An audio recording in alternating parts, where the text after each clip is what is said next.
Where are you? All your stuff is missing, I demanded of my husband, my voice trembling with frustration. Yes, I moved out, William replied coldly, as if it were the most obvious thing in the world. You never agreed to moving in with Mom, so I just went ahead and bought a house. Bought a house? With what money? I asked, my disbelief turning into dread. That's when she took over the phone. That's right. My son and I have a new place, my mother-in-law sneered. We'll see if you can survive on your own. I hung up, heart pounding. I thought I'd heard it all, but nothing prepared me for what came next. My name is Everly, a 29-year-old housewife. I married my husband William 5 years ago, and we live together in an apartment. We have no children yet. We're not a wealthy couple, but we live a decent life. We live stress-free, doing the work we both love. It was about 6 months ago that a dark cloud began to loom over our peaceful life. My mother-in-law, who lived nearby, demanded that she move in with us. No matter how much we tried to explain to her that we couldn't live with her, she wouldn't listen to us. To my surprise, before I knew it, my husband was taking her side. This made our relationship deteriorate quite badly. Then my husband took a terrible action. Since my father-in-law passed away a few years ago, my mother-in-law has been living alone in her house. She was doing fine, but began to press us to let her move in because she didn't feel comfortable being alone. I can't live alone anymore. I don't feel safe, she told us repeatedly. But that's not the real reason. Her house was getting old and falling apart. It would have to be renovated to make it a comfortable place to live, but my mother-in-law didn't want to pay for it, so she came up with the idea of moving in with us. You can't expect me to live in that old place forever, she said one day. However, when we got married, my husband promised we wouldn't live with his parents. My mother-in-law's house was just a 10-minute drive away. If she ever needed anything, we could get there right away. But I know she didn't think well of me even before we got married. She still makes sarcastic remarks about me every chance she gets. Are you sure Everly knows how to handle a household? She once asked sarcastically in front of William. After what she said, I figured if she moved in with us, she'd turn into the worst mother-in-law ever. Additionally, she quit her part-time job recently and is now unemployed. If we live together, we'll have to bear her living expenses as well, I said to William, frustrated. With our current financial situation, it's just not possible. However, my mother-in-law snapped, Don't be so proud when my son supports you financially. I work from home, and your son doesn't support me financially, I told her, but she just ignored me. You're lucky to enjoy such a comfortable life because of my son. Her words had nothing to do with reality, because I knew there was no way we could live on my husband's income alone. Do you even know William's monthly income? I asked, holding back my frustration. Of course, she said confidently. He's my son, and you should be grateful he earns a good salary. How so? I asked, raising my eyebrows. If my husband's salary was high, I added, then the salary of a part-timer who works 3 days a week would be high too. I'll take care of the housework so you can go to work, my mother-in-law condescendingly continued. You can't even finance well when my son makes so much money. You're a big spender, aren't you? She added. No, I shot back. I told you I'm working. I'm not a spender. I work hard every day and save money. Well, money aside, this apartment is too small for 3 adults, I pointed out. When I said that, my mother-in-law just casually asked, Do you want to move to a bigger place or buy a house? Her words lingered in my mind, and a sense of unease grew. Later, when I spoke with my husband, it was like he'd been brainwashed. He suddenly changed his mind. Did he really want to live with his mother, or was he just too afraid to stand up to her? Don't be so stubborn with my mother, he began. He even said something that made me deeply wonder about him. It's more fun to live with my mother, isn't it? She says she'll do the housework for you. It'll be easier for you too, Everly, he coaxed. My husband was totally on board with moving in together. What should I do? I thought, completely at a loss. I resisted as long as I could, but my husband decided to take desperate measures out of frustration. He moved out of the house while I was gone for the day. When I came home and noticed his belongings were missing, I immediately called him. "Where are you? All your stuff is missing," I demanded, asking for an explanation.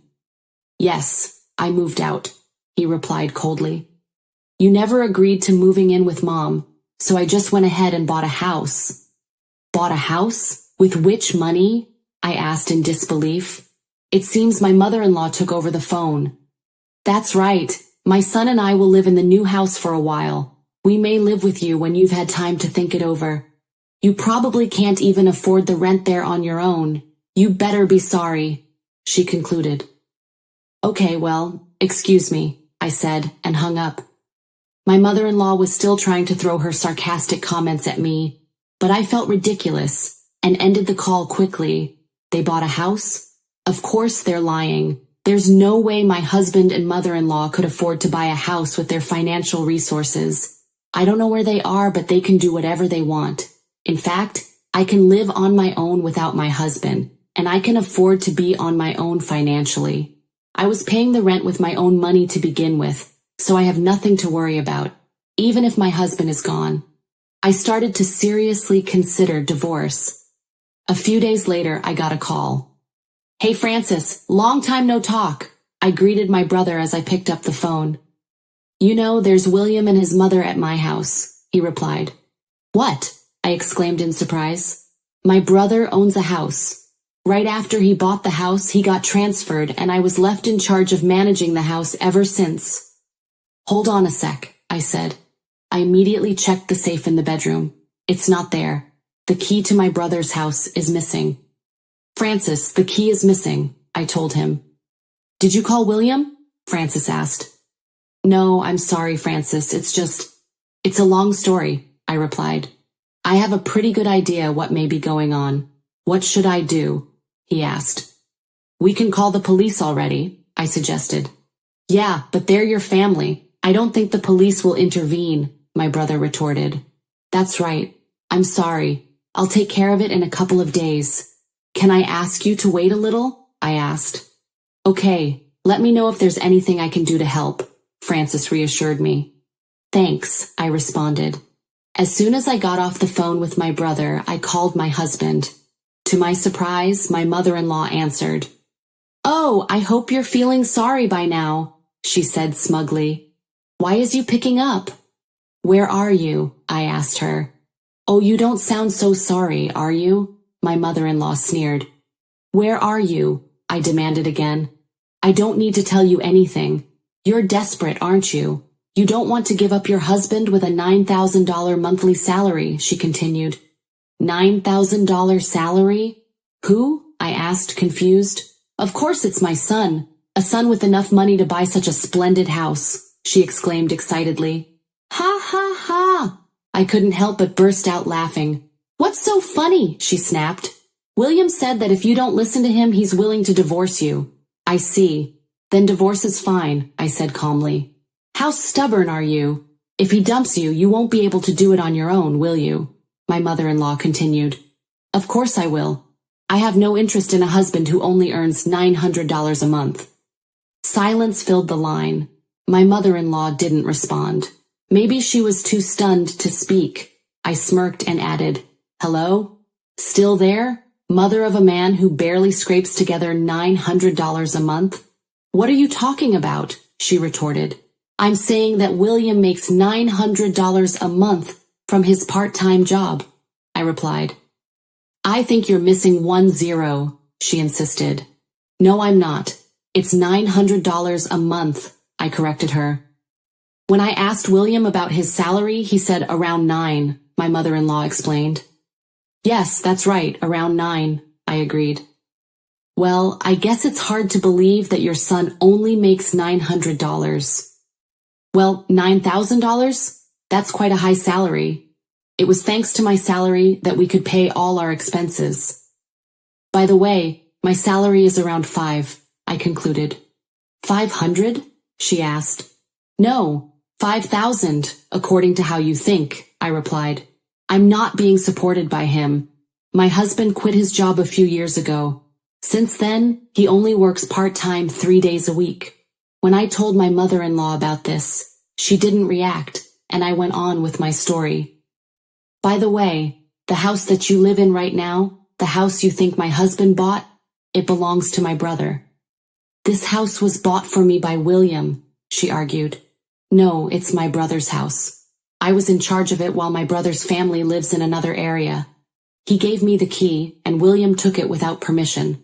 So what you and William did is a clear criminal act. So I'm going to report to the police, I threatened. Wait a minute. Okay, we'll leave, but please don't call the police, she pleaded. My mother-in-law hung up the phone, screaming. I was sure she and my husband were in a heated discussion by now.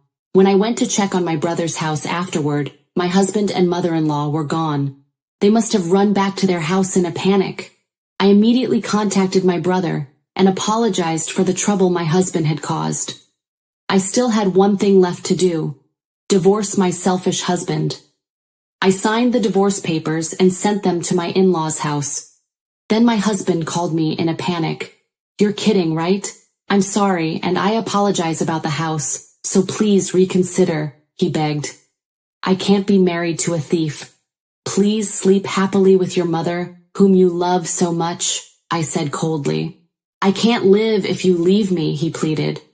Get a full-time job. Good luck making $9,000 a month, I replied. But my husband didn't sign the divorce papers easily, so I brought in a lawyer, and the divorce was easily granted.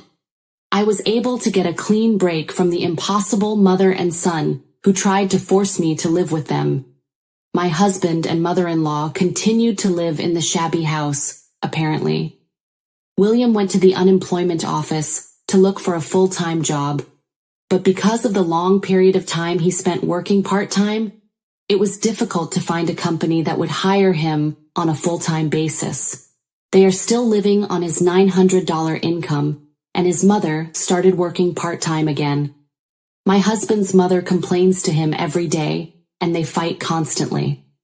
I moved out of the apartment I was living in with my husband and moved into a new place. I don't have to support him anymore. Now that I'm alone, I'm able to work from home more than before. My income is increasing steadily, and when I save up some more money, I'm thinking of buying a house for myself.